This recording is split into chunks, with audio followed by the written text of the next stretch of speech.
Nós estamos ao longo da semana, para quem está vindo hoje pela primeira vez, falando do mesmo personagem da Bíblia, que é José. A gente já viu um pouquinho da trajetória e queria dizer para o Flávio que mais uma vez ele fez a oração comigo e me deu um insight aqui, né? Quando a gente lê uma história da Bíblia, a gente já sabe o final dela. Mas a gente não pode esquecer que o personagem que fez parte dessa história não sabia o final. É como a gente. Você sabe o que vai acontecer amanhã? Você sabe, não? Você pode até planejar. Eu gosto de planejar, né, assim, de forma muito clara as minhas ações. Por exemplo, quando eu começo a semana, eu sei o que eu vou fazer a semana inteira. Em cada período. Eu tenho um mapa das minhas atividades da semana. Senão, não consigo fazer nada, né? Você corre para um lado para o outro, né? É o que pretende, né? Porque você tem o inesperado. Então, eu não sei se eu vou conseguir concretizar aquilo que eu propus. Então, amanhã você pode ter um plano. Amanhã eu vou fazer isso, isso. A gente começou a planejar hoje o amanhã, né? Mas você não sabe. E o personagem bíblico não sabia, porque o viver, a cada dia, é viver pela fé. Você não sabe o que vai vir, né? Por isso a gente exercita essa confiança e a gente não sabe. Por exemplo, José não sabia o que aconteceria com ele a partir dos 17 anos de idade, quando ele foi vendido como escravo por uma caravana ismaelita que foi para o Egito. Não sabia. E lá ele teve surpresas agradáveis e desagradáveis, que a gente viu ao longo da semana. E durante 13 anos ele viveu nesse alto e baixo, servindo como escravo, foi preso injustamente, foi para a cadeia, na masmorra, lá se tornou um servo na masmorra, mas uma coisa José decidiu: confiar em Deus ao longo de toda a sua vida, confiar inteiramente em Deus. E com 30 anos de idade, mudou o cenário, e a gente viu ontem à noite. Ele se tornou a segunda pessoa mais importante do Egito. Por quê? Porque ele interpretou um sonho. Haveriam 7 anos de fartura e 7 anos de fome. E ele foi chamado. Essa é uma ação improvável, mas eu queria dizer para você que aquilo que é improvável aos olhos humanos se torna provável aos olhos divinos. A gente tem que acreditar nisso. As coisas improváveis, não, isso não. Para Deus, tudo é provável. Tudo pode acontecer. Né? Agora, a gente não sabe, José não sabia, mas ele se torna uma pessoa extremamente importante. Agora, nós vamos entrar num outro estágio, porque os 7 anos de fartura, e ele se tornou um administrador para acumular alimento, porque viriam 7 anos de fome. Os 7 anos de fartura passaram e agora nós temos 7 anos de fome. E José começa a distribuir o alimento para todas as nações que viviam na época, tá bom? Então nós vamos a partir daqui. Eu quero convidá-los a abrirem a Bíblia. Prepara o vídeo para mim, o primeiro vídeo do depoimento Hillman, por favor. O capítulo é o 42, tá bom? Capítulo 42. Lembra que José foi vendido como escravo, e para quem não conhece a história, e os irmãos mentiram para o seu pai que ele havia sido morto, havia sido destruído por um animal. Eles levaram as vestes dele com sangue, iludindo assim o seu pai. Então o seu pai, Jacó, que tinha 12 filhos, sempre acreditou ao longo da vida que José foi um filho que ele perdeu. Tá bom? Esse é o cenário para quem não conhece a história. Está na mão o vídeo? Está na mão? Está lá? I remember Dá só um pausezinho. my stepfather. Volta só um pouquinho. No tema de hoje, a gente vai trabalhar um pouquinho mais claro qual é a visão que os irmãos tinham de Deus e o pai tinha de Deus, e o próprio José. Então vamos lá. I remember my stepfather. would beat me, and he would beat me with extension cords and hangers and, pieces of wood and all kinds of stuff. And, after every beating, he would tell me, it hurt me more than it hurt you.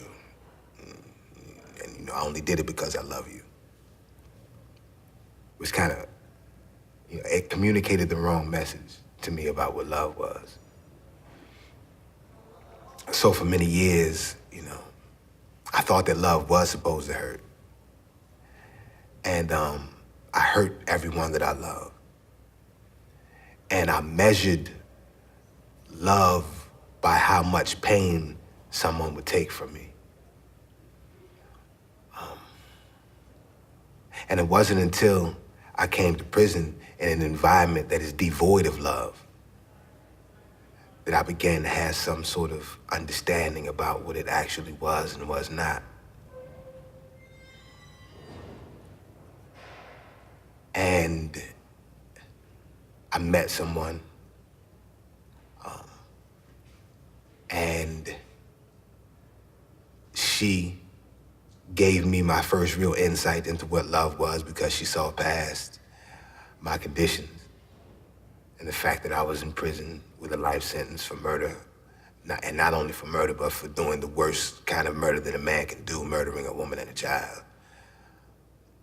And it was Agnes, the mother and grandmother of Patricia and Chris, the woman and child that I murdered, who gave me my best lesson about love, because by all rights, she should hate me.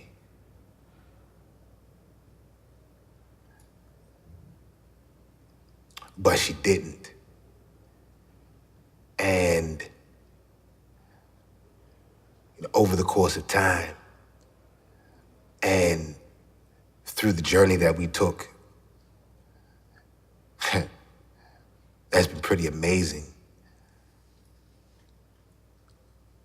She gave me love, and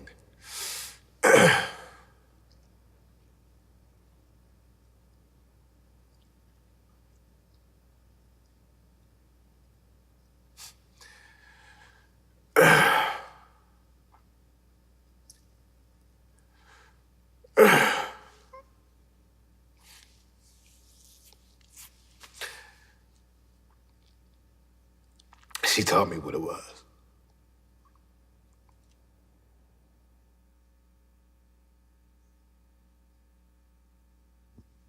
Ok, para descender. Vamos ao texto bíblico. Verso 40, capítulo 42 e verso 1. Sabedor Jacó. 42, verso 1. Todos têm Bíblia? Todos têm?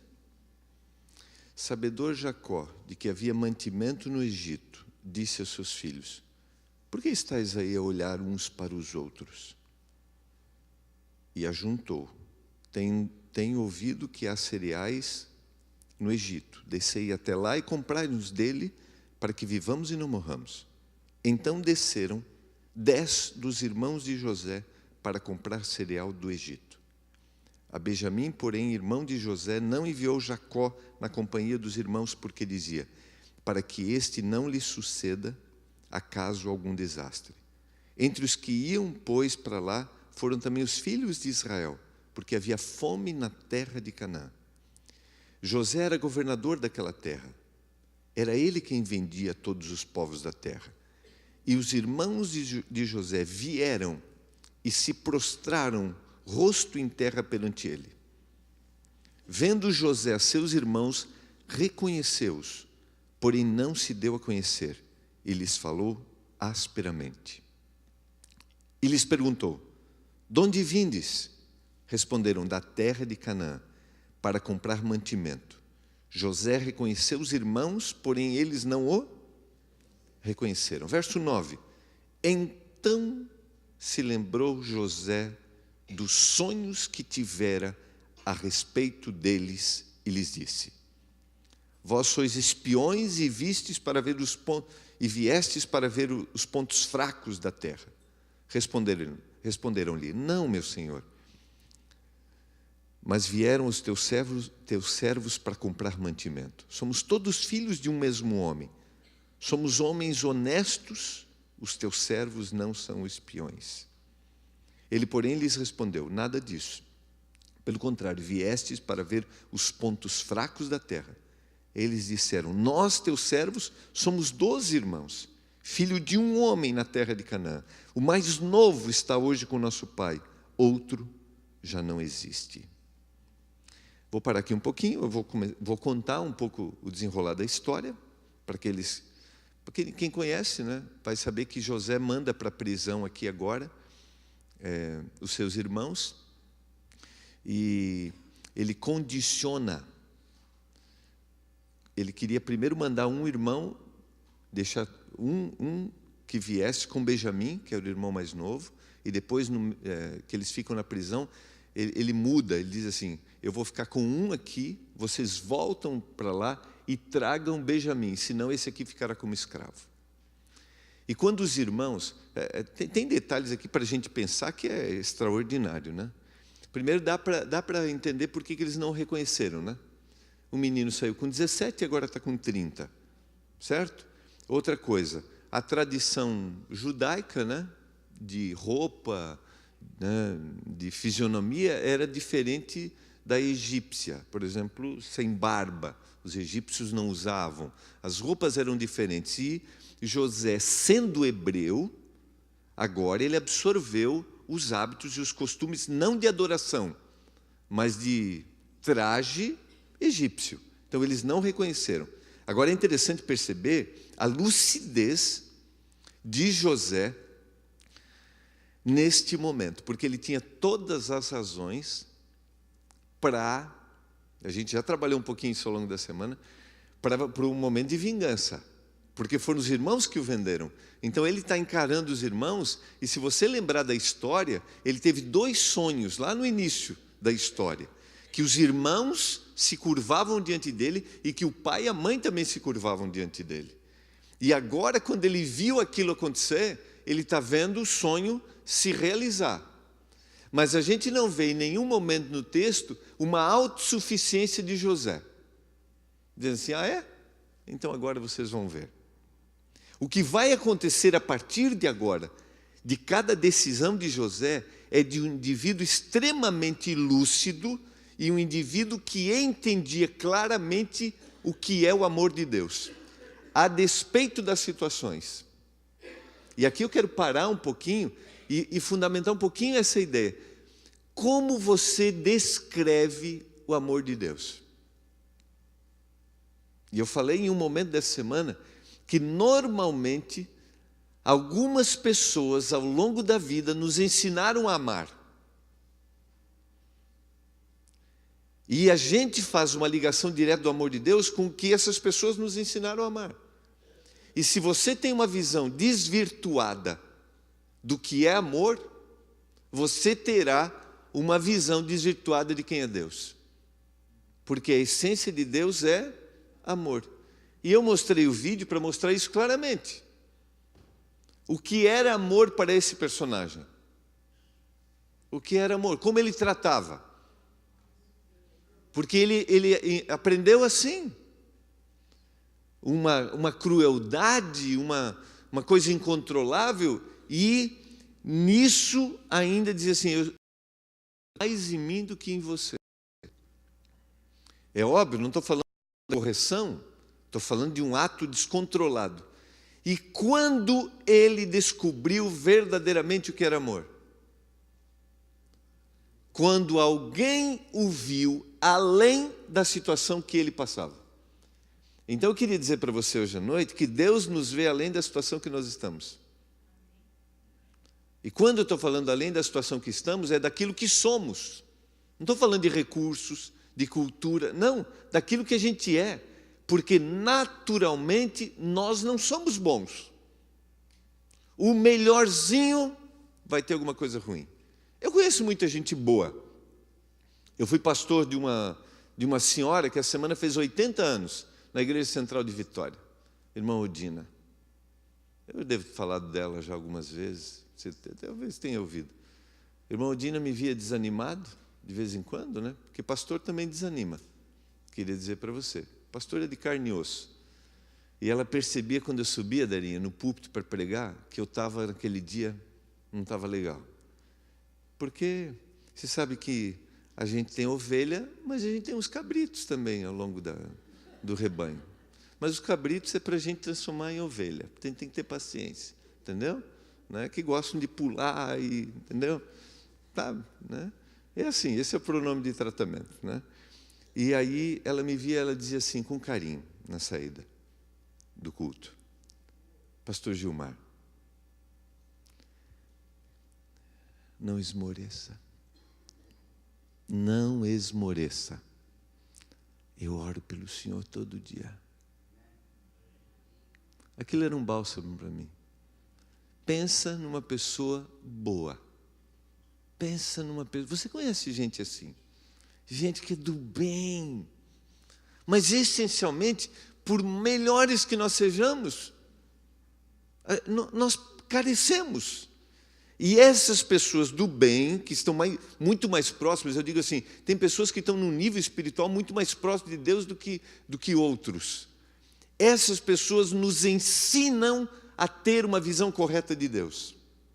E o que a gente vai ver aqui, na atitude de José, é de alguém que tem uma percepção de Deus muito maior do que qualquer um que estava ali. Ele tinha essa sensibilidade. Ele sabia exatamente quem era Deus e o amor de Deus. E ele passou por situações difíceis. Mas ele viu o cuidado de Deus.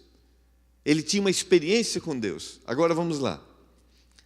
Eles vão para a cadeia. É aqui que eu quero trabalhar hoje à noite. Em duas expressões. Verso 21. Então disseram uns aos outros: na verdade nós somos culpados no tocante ao nosso irmão, pois lhe vimos a angústia da alma quando nos rogava e não lhe acudimos. Por isso nos vem esta ansiedade. Uma mente culpada nunca será uma mente tranquila.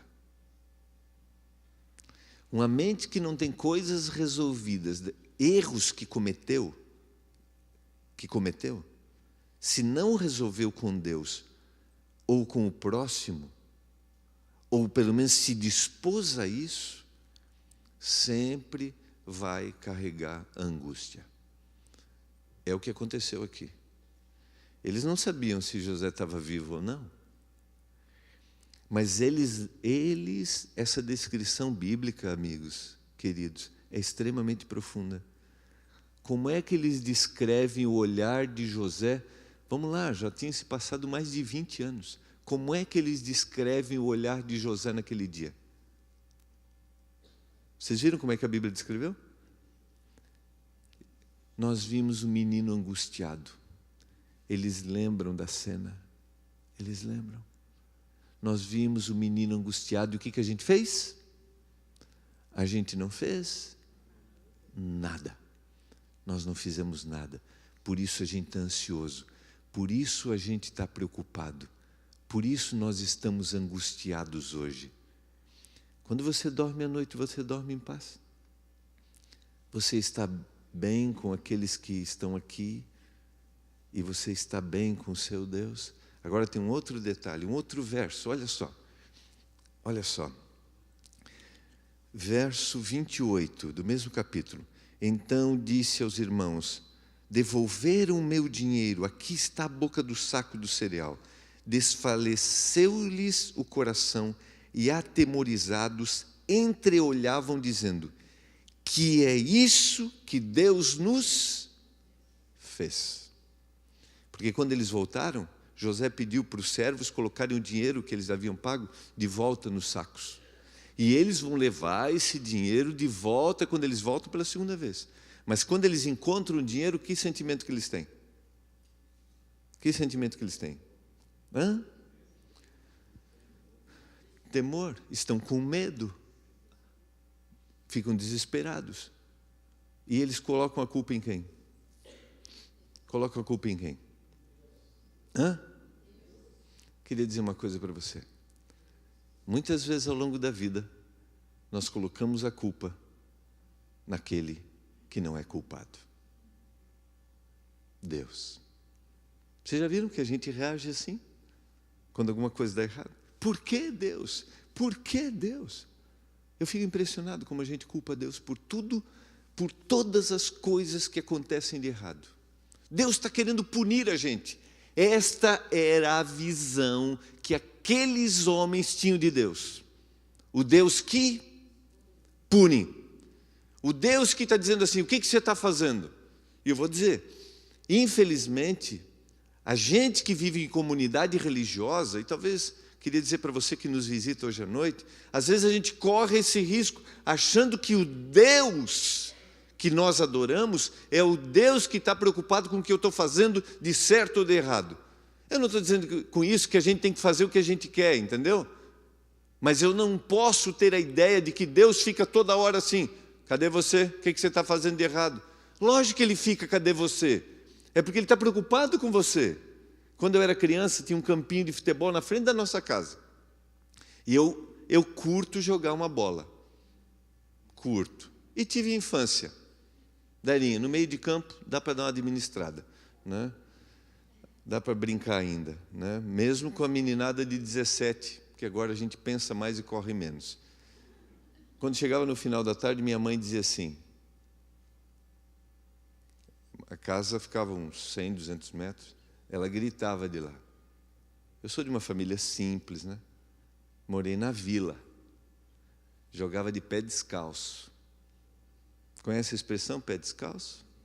Né? Aí ela dizia, Gilmar,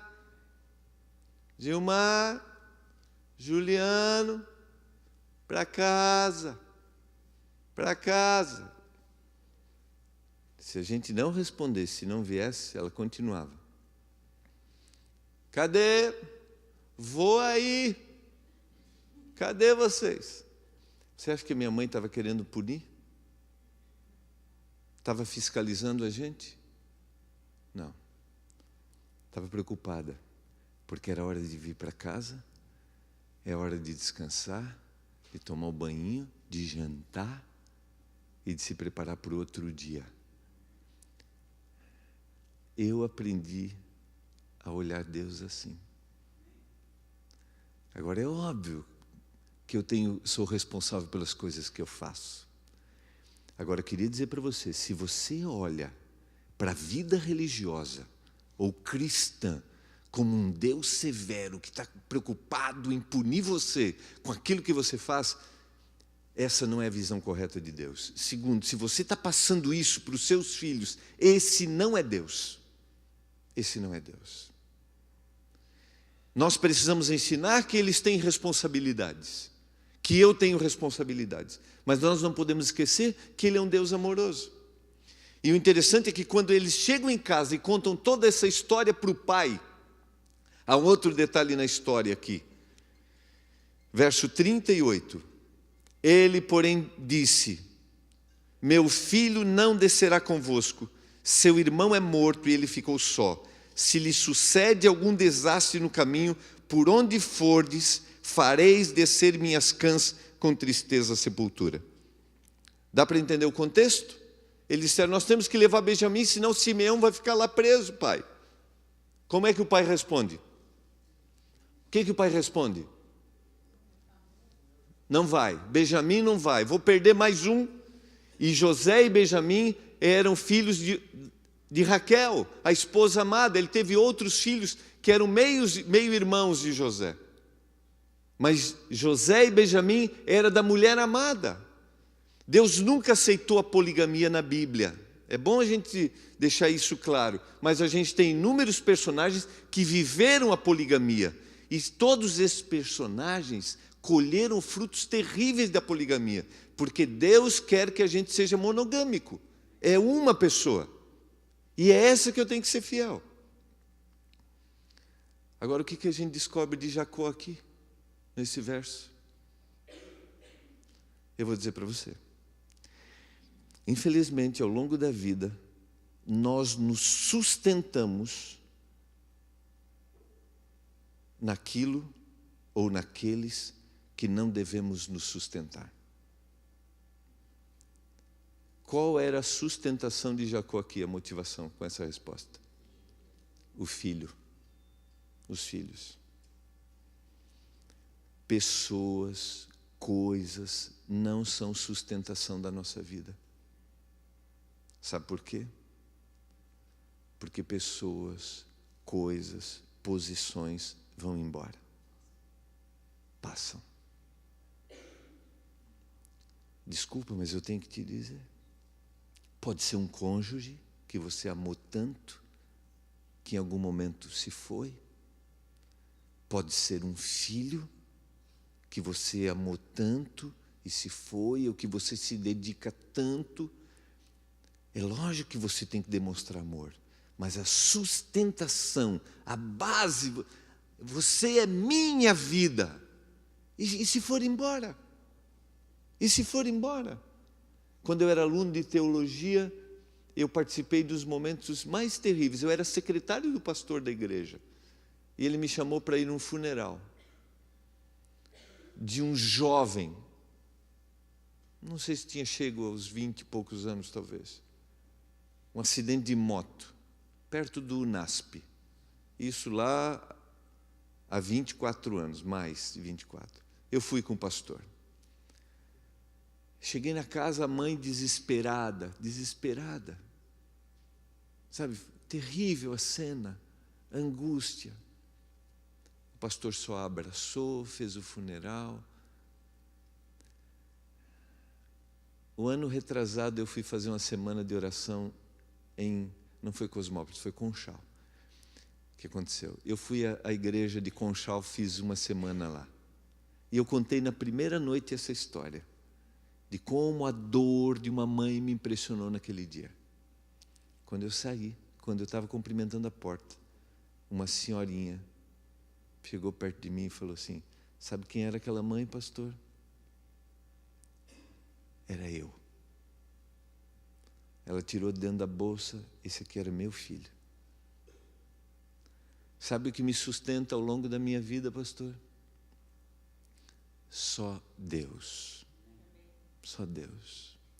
A pior dor, pastor, que alguém pode ter na vida é a perda de um filho, porque não é o ciclo natural.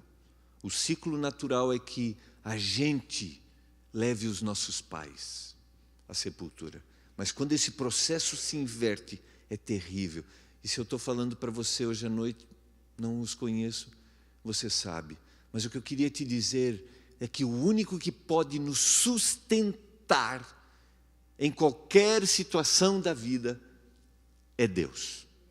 Mas isso só acontecerá se você tiver uma visão correta de um Deus amoroso, que cuida de você, que está preocupado com você, a despeito da sua situação. Agora, se você tiver uma visão equivocada de Deus, você não vai ver Deus assim e não vai confiar em Deus. Como é que você vai confiar em alguém que te quer mal? Alguém que está preocupado? A gente canta musiquinha quando a gente é criança, lá na escolinha, eu curto, mas algumas às vezes dão uma ideia assim que eu me preocupo. Cuidado do olhinho o que vê, cuidado do olhinho o que vê, o Salvador do céu está olhando para você. Cuidado do olhinho, cuidado boquinha o que fala, não é assim? Cuidado do pezinho onde pisa. A música é linda, eu canto até hoje, né? Ou pelo menos tento cantar, né? Agora eu não posso esquecer de dizer assim, que Ele está olhando porque Ele me ama, porque Ele quer o meu melhor. Você tem que contar isso para a criança. Que Ele não quer que você se dê mal, mas se você errar, se você se der mal, Ele está ali para te ajudar.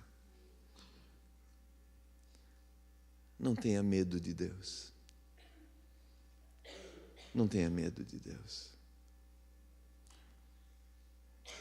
O amor lança fora o medo. A graça vence o medo. Eu queria ler um texto para a gente concluir. É um texto de João que eu gosto muito.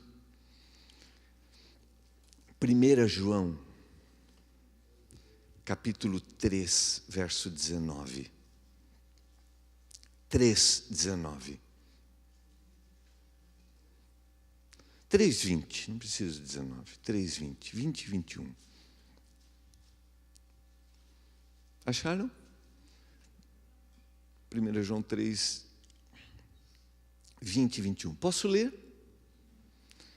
Pois se o nosso coração, está lá o texto na tela? Primeira é a carta. 1 João, não é o Evangelho. Pois se o nosso coração nos acusar, isso, quando o nosso coração nos acusar, ou nos condenar, diz outra tradução, certamente Deus é maior do que o nosso coração e conhece todas as coisas. Amados, se o coração não nos acusar, nós temos confiança diante de Deus. Você consegue entender a profundidade desse texto? Quando nós não estamos em paz, quando nós temos medo, quando nós estamos preocupados, quando nós temos algum sentimento de culpa, é porque a gente não sabe quem é Deus. Porque Deus é maior do que qualquer acusação que façam contra nós ou que nós tenhamos de nós mesmos. Porque se o coração não nos acusar, aí sim nós sabemos quem é Deus e temos confiança nele. Você sabe por que a gente não confia? Porque a gente não conhece. A gente não conhece. Eu tenho uma menina que tem 15 anos de idade, uma filha, Giovana. E você sabe, esses dias um amigo que é da área da música falou que o gosto musical da gente se forma até os 20 anos de idade. Logo, o meu gosto musical é diferente do da minha filha. Queria dizer, é diferente. Mas ela curte ouvir umas músicas e ela curte me falar. E eu curto ouvir as músicas dela. São diferentes, são jovens. E eu queria mostrar uma hoje à noite para vocês. Tá bom? Não se assustem. Mas é assim que eu deveria ver Deus. Põe para mim, por favor.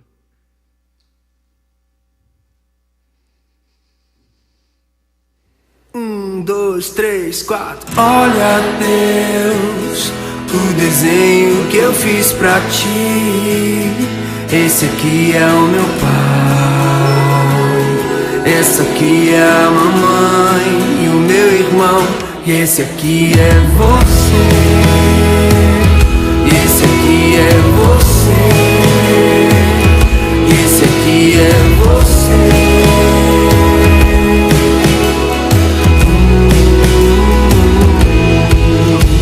Sabe, Deus, a minha mãe me falou mais cedo que qualquer coisa que me der medo, posso correr pra você, posso correr pra você, posso correr pra você, posso correr pra você.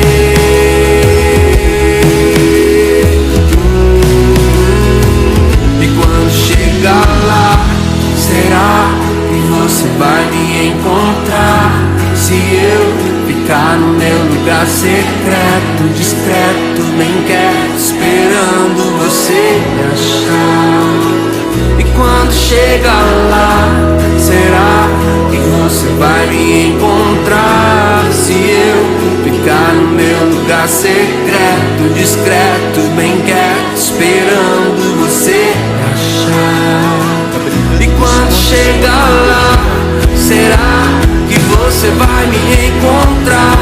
Se eu ficar no meu lugar secreto, discreto, bem quieto, esperando você me achar.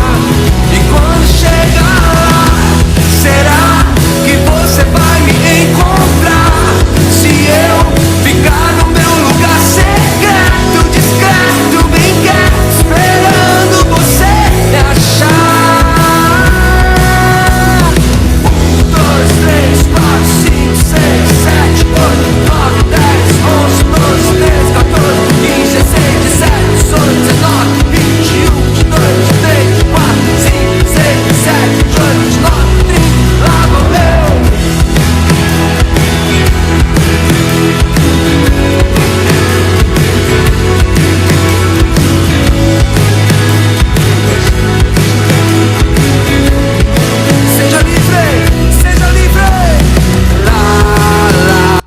deixar. Eu quero olhar Deus assim. Eu gosto. Quando a Giovana chegou e disse: pai, tem uma música para te mostrar.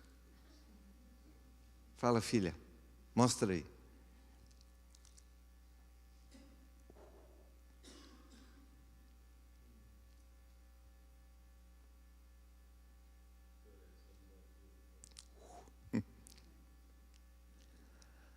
É assim que você vê Deus, filha?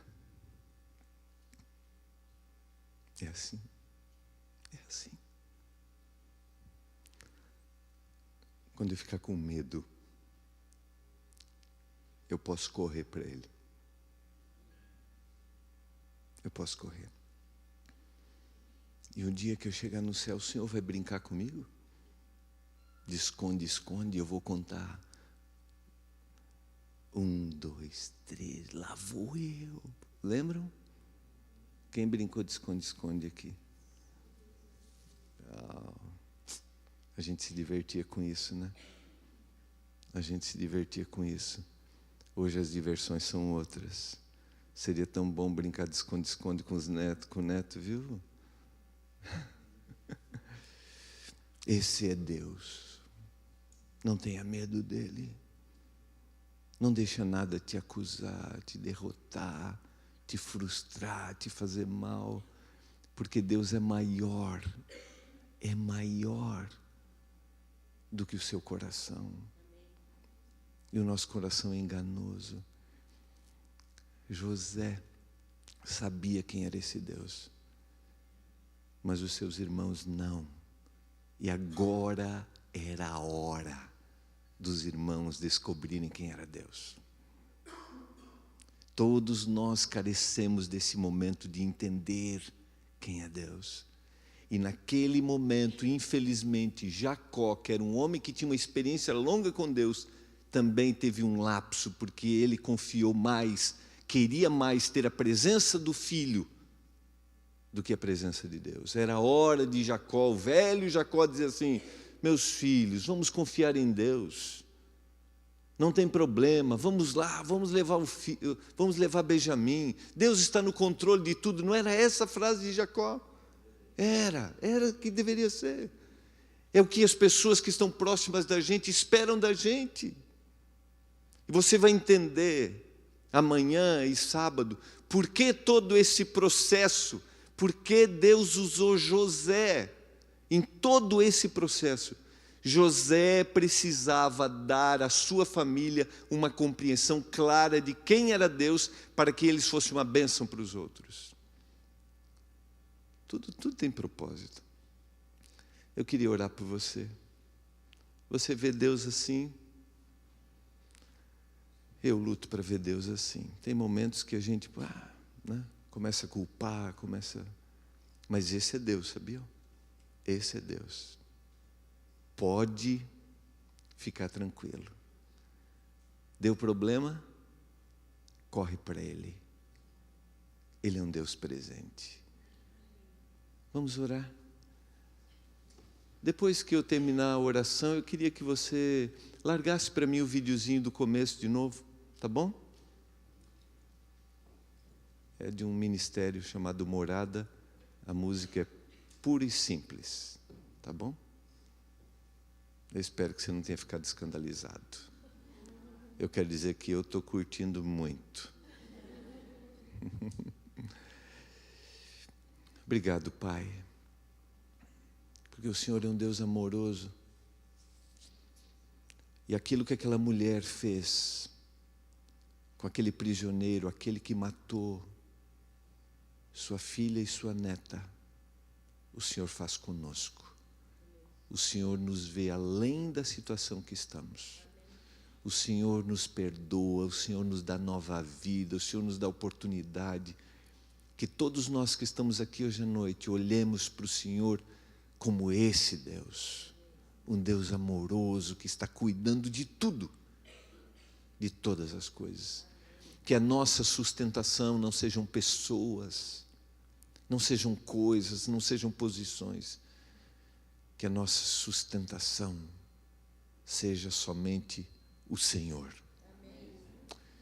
Leva-nos para casa agora, dê um bom descanso e amanhã um dia abençoado e que amanhã à noite estejamos aqui mais uma vez. Em nome de Jesus. Amém.